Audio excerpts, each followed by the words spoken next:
I knew I would use my business degree for something. Today we're going to talk about why I would never pay more than $30 for a bottle of cologne. We're going to talk about something called the law of diminishing returns. Yeah, my business degree is pretty much worthless. They should have gave me a lollipop with that shit. Anyway, what I'm going to do is I'm going to go over what's called the law of diminishing returns. I've prepared a graph here to give you guys a visual of what I'm trying to say. Okay, here's the graph. What I've got here is on the x-axis, I have quality of juice from 0 to 100. On the y-axis, I have price from 0 to 500, which is basically a graph of the current fragrance market, which is pretty much a mature market. So, what you have is, at the really cheap price point, the cheapest price point, you have dollar store fragrances. And I don't have to tell you, you guys already know that dollar store fragrances are crap. And I agree with you. And that doesn't make me a fragrance snob to say that. If you spend $5 more, or go up to the $5 price point, if you go up to the $5 price point, which is right here, see the $5 price point, which is right here, you have a quality increase of this much, which is this really big increase in quality of juice. So it's worth that investment to go from 1 to 5. Then you go up to $10, and then at the $10 range, you've got like brands like Jovan and Aspen, which is a great cologne, Rue 21, Cuba. These are budget colognes that are in the $10 range.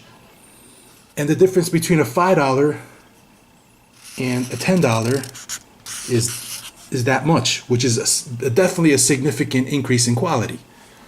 But then when you start inching to $15, at $15 you have Thallium, Nautica, and Perry Ellis, Ed Hardy, Michael Jordan, and maybe a bunch of celebrity scents like Sean John and Rihanna and stuff like that. So you go up from $10 to $15 and you see your increase is only about this much.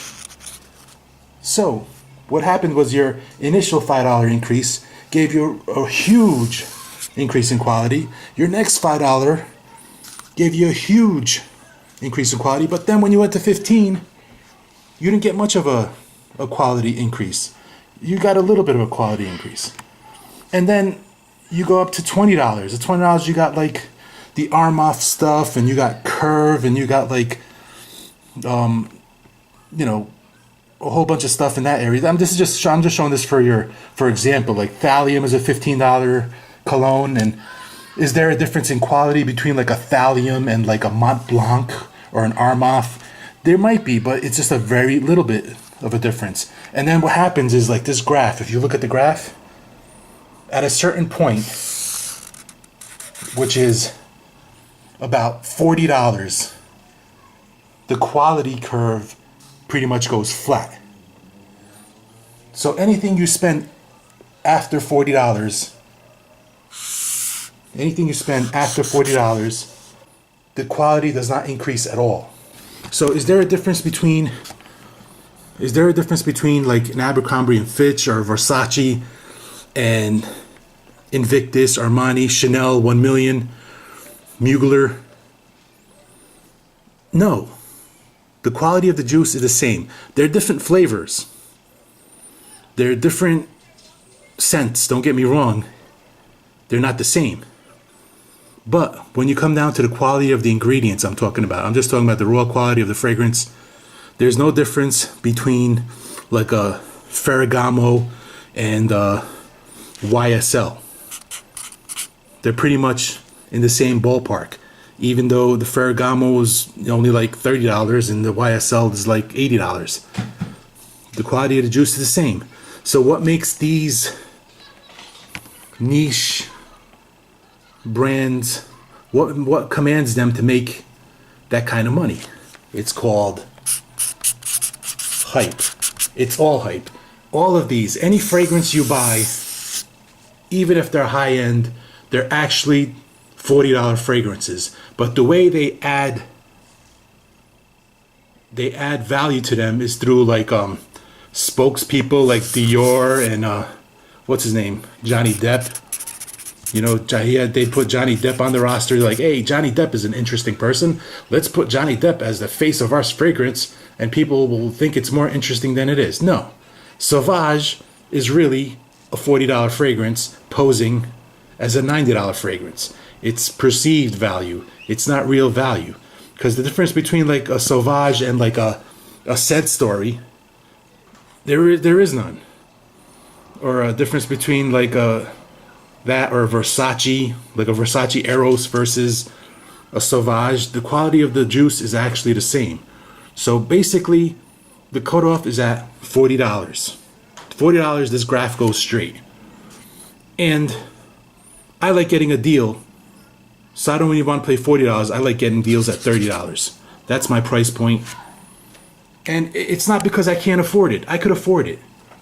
These marketers even use some kind of shame techniques, like, you know, 1 million is like a bar of gold, and they're trying to like say like, hey man, can you afford it? Oh, you can't afford it? Oh, you're too poor to buy 1 million? No, that's not the case. I could buy 1 million, but I prefer not to, because I know it's all just marketing hype. It's all hype. They have their hype channels. They got their shills, industry shills that they send out samples to, and they put out blogs, and that's just business. I don't blame them for doing it. That's just the way they do it, you know? Is there a big quality difference between like a Creed and a Scent Story, you know, or a Creed and like a Givenchy? Very little difference in quality. You could make the argument that you're buying artistic expression, and you're buying art. You can make that argument that you're buying an artistic expression, and fragrances are art, which is true to some extent. But you got to remember that the fragrances are mass-produced, so it's mass-produced commercial art. It's consumable and perishable to some extent.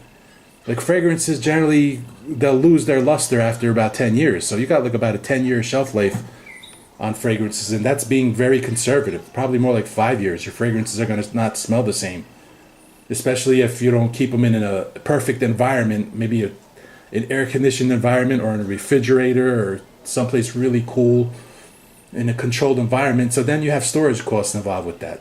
So it may be artistic, and yes, I agree it is. And then obviously there's different flavors and different smells of colognes and different scents, which is all good. But at the end of the day, when you're talking about just the quality of the juice, the sweet point is about $40. Anything after $40, the quality is the same. And that's not just true. That's not just true with cologne, but you could do the same graph with like sneakers, athletic footwear. You know, I wouldn't buy a pair of sneakers more than $50, because I believe $50 is the sweet point where the graph of quality versus price is 0 to 50. It's about, price is about $50. Because you know, you could get a cheap pair of Walmart sneakers for $10, but you're gonna buy inferior quality, you know, and then you spend an extra $20, and then you bump up an extra $10 and you spend $20, and you're gonna get a significant increase in quality. Then you can buy like Fila sneakers or something like that, which is, they're pretty decent quality and much better quality than your $10 Walmart sneaker. And then you once you get to $50. After $50, the quality is the same. between a $50 sneaker and a $500 Yeezy sneaker. Yeezy. I love those freaking Yeezys. That's like a freaking marketing genius, considering it's promoted by Kanye West, who's a rapper, who's not even an athlete, who probably can't even hit a layup in the NBA. He's selling sneakers for $500, and the quality of those sneakers is not more than a $50 sneaker. Or, you know, you have the Michael Jordans, which is, you know, $150, let's say, to maybe $200. You know, so what they're doing is they're taking a $50 sneaker, they're adding hype to get $150 for it, or $500 for it in the case of Yeezys, which is like just freaking ridiculous if you ask me. You know, I could understand you have an athlete like Michael Jordan, everybody's like, hey man, he's a winner and he plays great basketball, and I would love to wear the same sneakers that Michael Jordan wore, or what he wears, or, you know, his sneaker, and, or, you know, like Kobe Bryant, or, you know, whatever. But at the end of the day, anything after $50 is about the same. The same for like running shoes or even regular shoes. There's no quality increase after $50. The quality increase is very little, because this is the graph right here. The same could be true about like, I know I got some people who are musicians and DJs. Like I'm a DJ. The same is true with DJ equipment. Let's say DJ speakers. You know, you have a set of $100 DJ speakers that are gonna suck. You know, at $100, which is like, they got the same graph. So at $100, you're gonna get crap. But then if you bump it to $200, you're gonna get a significant increase in quality. If you pay $300, you're gonna get a significant increase in quality. But the difference between like a $300 speaker and a $500 speaker, the increase is going to be less. And the difference between a $500 speaker and a $700 speaker is probably virtually non-existent.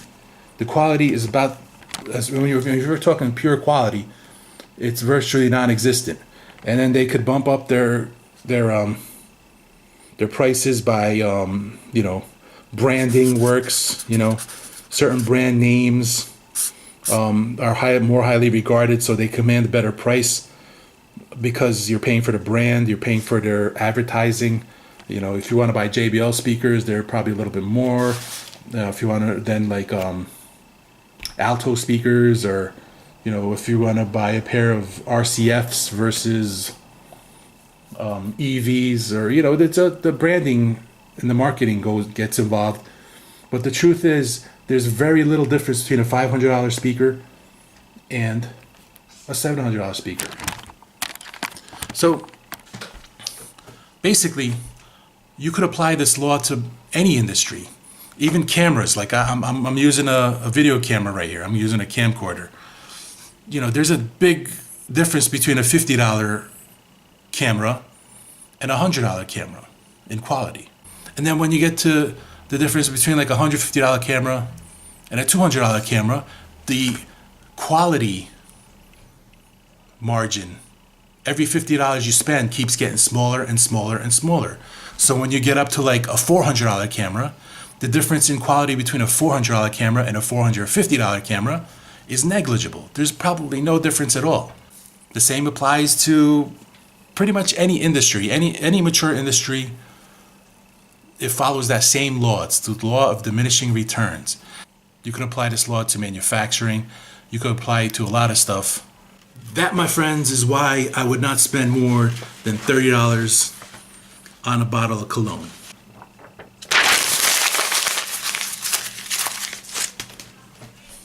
Thanks for watching. I'll smell you guys later.